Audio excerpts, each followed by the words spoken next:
Аға, біз ұйқыдан ерте тұрып, Арафат тауына келдік. Осы жақта дұға тілегімізді айтып, қайтадан отельге бара жатырмыз.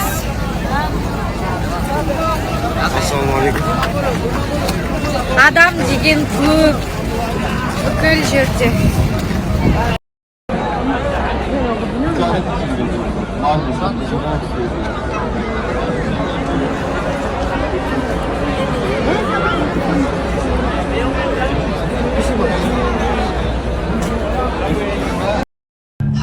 Рахметіне қауышады. Сонда сахабалар дүние астан кестен болып кеткенде өз-өздерін көтере алмайды. Пайғамбар саллаллаху алейхи вассаламның қайтыс болғанын көтере алмайды. Дүниелері Қараңыздар, 1960 жылы Қағбаның қасында адамдар су кеуделерінен келіп тұрса да осылай тәуап жасаған. Мына жерде неше түрлі оқиғалар айтылып жатыр.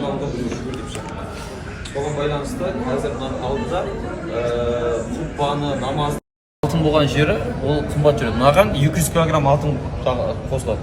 Қағбаның сыртында қаптайтын 200 килограмм алтын болады екен. Және де жылына бір рет ауыстырған кезде, бұны сатып алған кезде кішкентай бір кусогы $30,000 да қымбат тұрады дейді.